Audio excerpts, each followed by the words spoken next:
We'll get the ball rolling. Then we've got two gentlemen joining in here as well.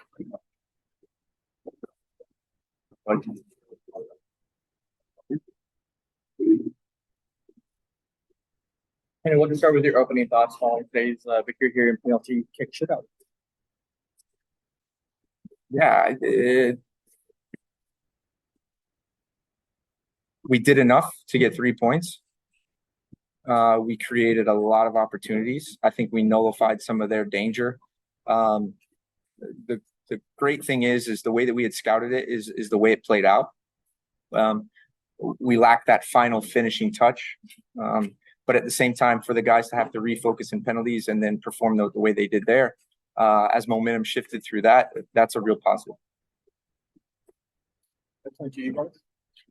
Okay, first question. Congrats on the win, coach. It helps winning the shootout, but what do you tell a young team? How do you motivate them, keep them hungry after dominating the game, especially the second half, but not coming up with the win? Yeah, I guess that's a little bit frustrating.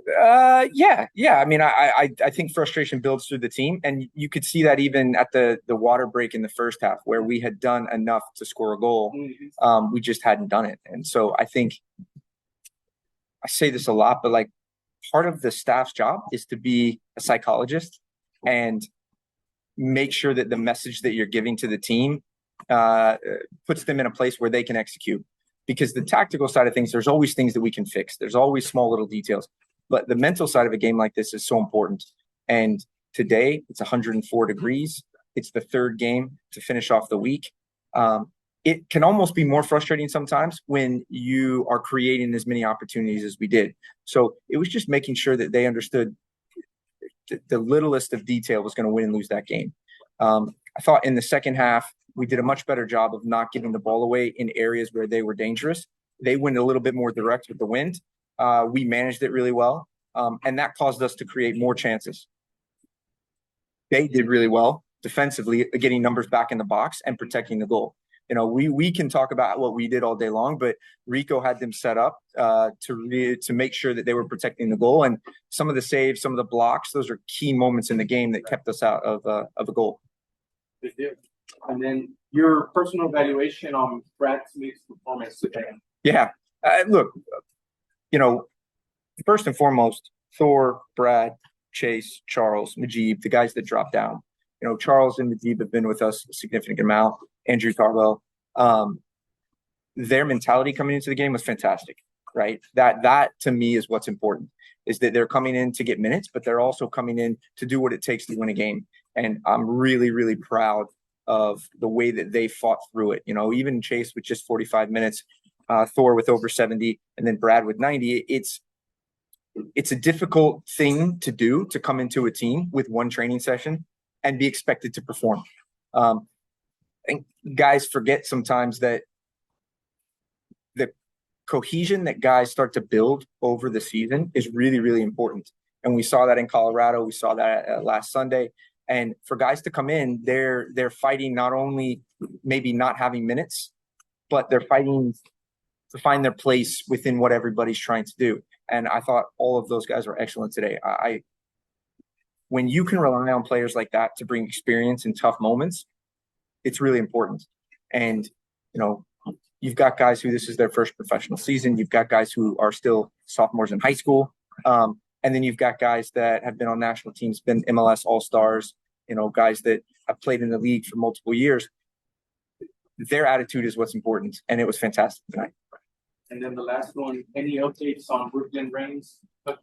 Yeah, he was here. Obviously, you know, it's a process. That the concussion protocol is something that we don't mess around with. And I said this throughout the week. I think the way that the medical staff from our side and from Colorado handled that injury last week was unbelievable. I mean, the speed in which they got treatment to him, the fact that the Colorado bench came out, helped. Do we need anything? We got the evaluation. Okay, it's a concussion. We need to manage that. But he's going through the protocol right now. So obviously it's day to day. Good deal. Congrats on the win. Thank you. Sir. So you guys know how would you rate your defensive performance today, considering that you guys have been having some struggle with their issues? Good question, man.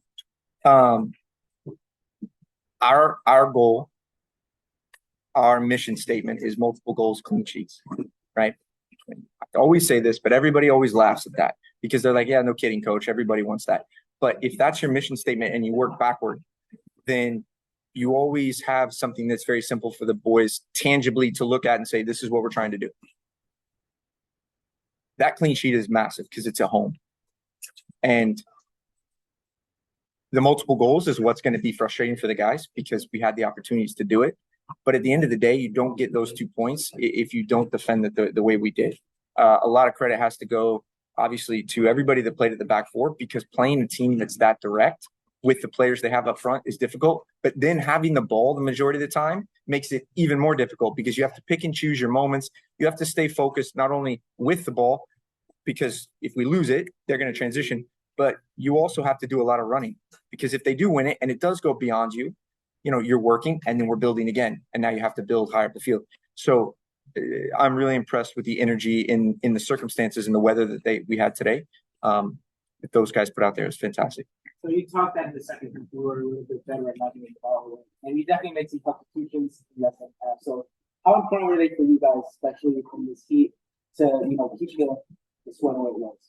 I think if you look and you see what Omar did defensively, you see what Isaiah LaFleur did, and he's been playing left back as a left winger.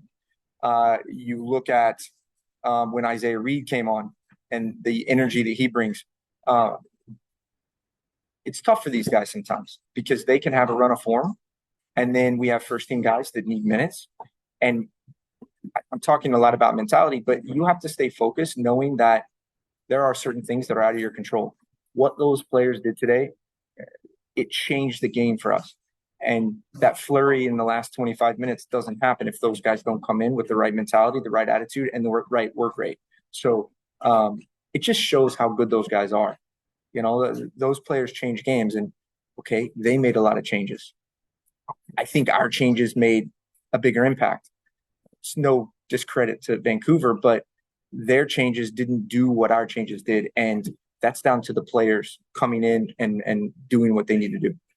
Last question. You just finished off a chaotic week. Short rest in between these games. Yeah. So how pleased are you with the results of these past 3 games? And what does it show about the team mentality that you've got? And it's great to make toughness to keep up I'll say this. They're disappointed with 2 points. That's all I'm going to say about their mentality, is that they're disappointed that tonight they only got 2 points. After 3 games in a week, and we haven't had a week like that all year.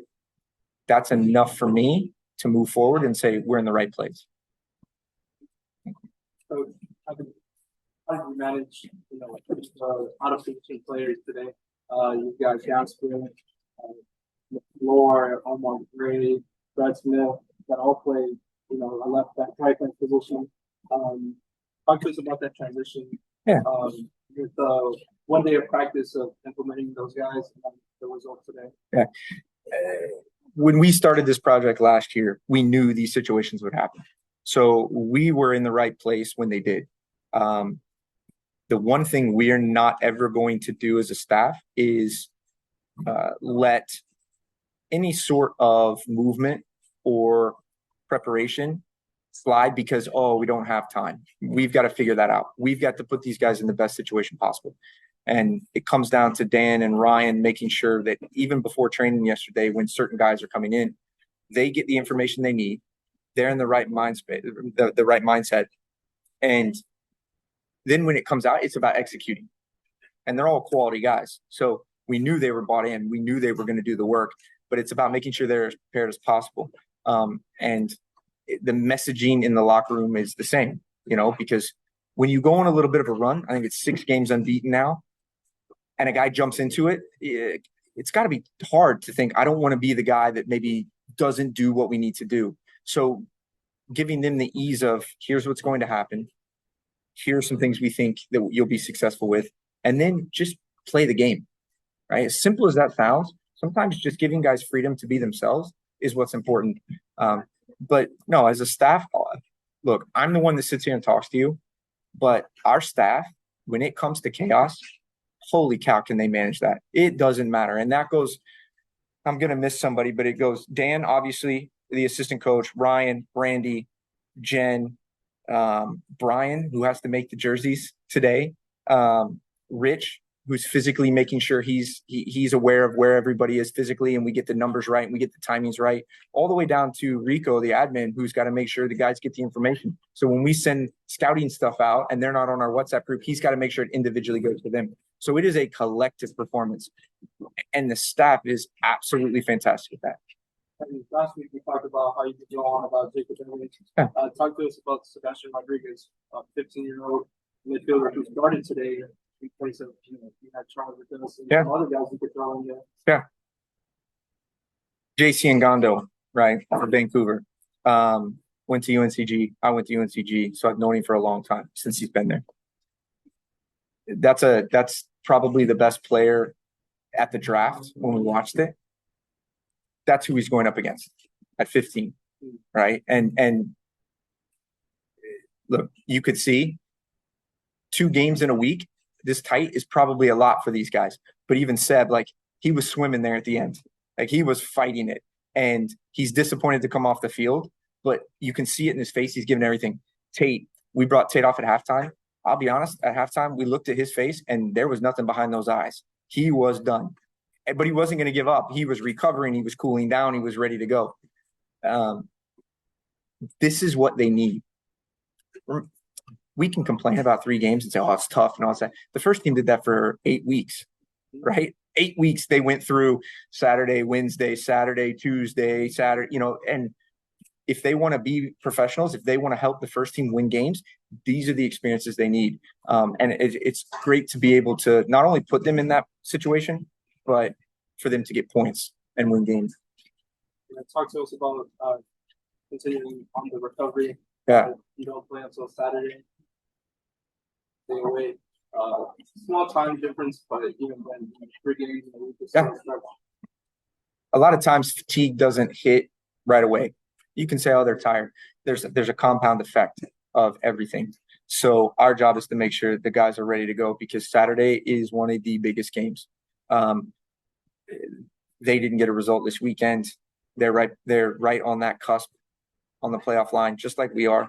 And going away to San Jose is always a challenge. They're a good team. So it's making sure that we do everything possible to put the players in the right position for Saturday. But look, it's playoffs.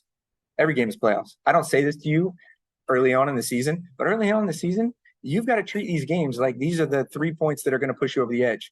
Last year, we tied for first with 49 points, and we dropped points 2 games before the last game. If we'd have drawn, right, we're in first, we host a playoff game. We lost in Portland in the last 15 seconds midway through the season. If we'd have drawn, we're hosting a playoff game.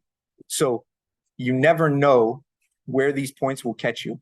And that's why you can't say, oh, it's early on in the season, or oh, it's this, or oh, it's that. Every game's a playoff game. It's just easier and more tangible to say to the guys now because we are coming up on it. Yeah, thank you. All right, thank you, guys. Thank you. Good question. Thank you.